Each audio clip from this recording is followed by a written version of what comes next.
I've played games for a very, very long time, and I've played across many generations of consoles and handheld devices, because I've always believed that games that allow indie developers and studio developers to create memorable stories, iconic characters, and gameplay that keeps you hooked is what has always defined AAA gaming for me.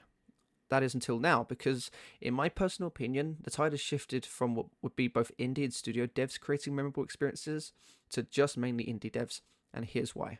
The truth.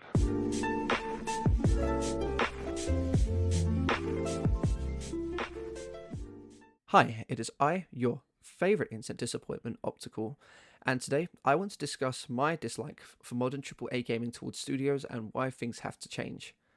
But before I do that, I want you to cast your minds back to the early 2000s, or what I'd like to call the golden age of AAA gaming, but that could be also because I did not exist in the 90s.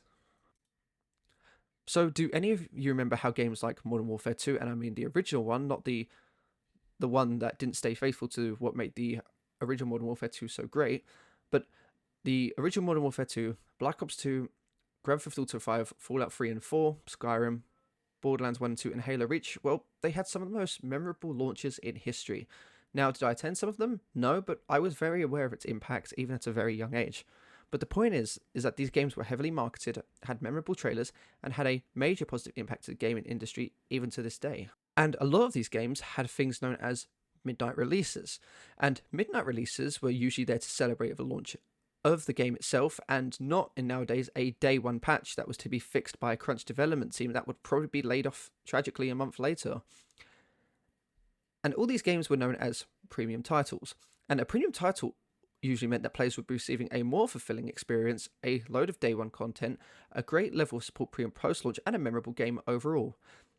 But nowadays, a premium AAA studio title is defined by half-baked remasters and remakes, except the Resident Evil 2, 3, and 4 remakes. Those are great remakes, and I really, really enjoy them.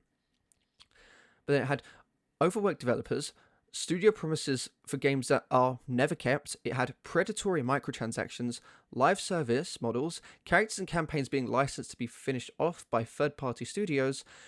It also provided a non-engaging story, multiplayer skill-based matchmaking that puts you in a chokehold, and mass layoffs to very hard-working individuals within the video game industry. Now, I want to compare all of this to indie developers now and indie studios. They're transparent about development, they listen to community feedback and engage with them, they have DLC that's actually worth the money, a deeper focus on fun or that the narrative is engaging for or both. So you could have it where maybe the story isn't the main focus, but the mechanics are, or you have it where the mechanics are the main focus and the story is. And one of the greatest examples of this that I can give is a game like Silent Hill 2. It wasn't known for its combat, but the story is what made it one of the best games I've created. But some studios will decide to do this in both ways, so they'll have a super solid story and then a super solid gameplay experience. Now, there are some cases where developers may ask for assistance with some things, and that's usually okay, but the indie devs still oversee what changes would be made to the script, characters, or overall world design from their product. A great example of this is Alan Wake 2. And in hindsight, I don't think it's wrong to say that games like Fortnite and PlayerUnknown's Battlegrounds are the reason why live service models with a battle pass are commonly adopted by studios nowadays. Because what's happening is that when studios create live service games with battle passes is that they're getting a return on the investment that they've made to create this title, and they also have bonus income from the microtransactions from the in-game store as well. And what's also benefits these studios is that they only have to add a couple of new items or a map, and the players will be overall satisfied, and they don't have to make an entirely new game instead. But this leads me on to now to a video game that might be the biggest offender, known as Overwatch 2. So imagine being the higher-ups at Activision Blizzard, and you drop a successful title known as Overwatch.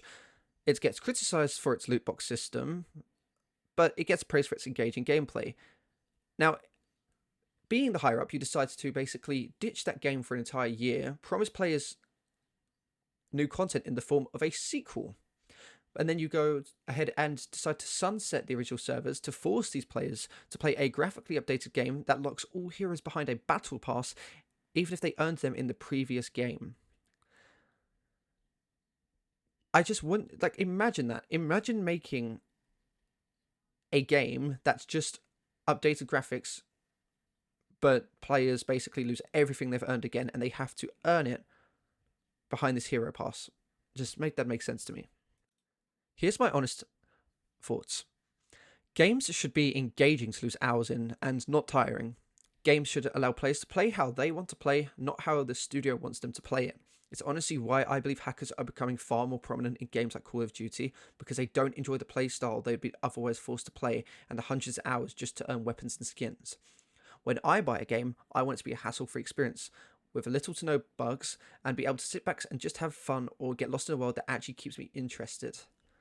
And that's for me what I find a lot of studio products are losing. And I don't mean like indie studios, I mean like the ones like Activision and all like the big ones.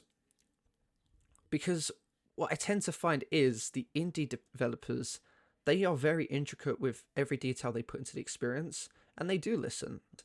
So the problem is that I have right now is that studios are relying on microtransactions to carry their game, and not the actual, what makes the game stand out is not carrying that game forward. And I think that's just not fair. I wouldn't criticize it if the studio did do a DLC if the story and the overall gameplay experience was solid. But to me, that's where a lot of things have fallen flat. That is my humble opinion.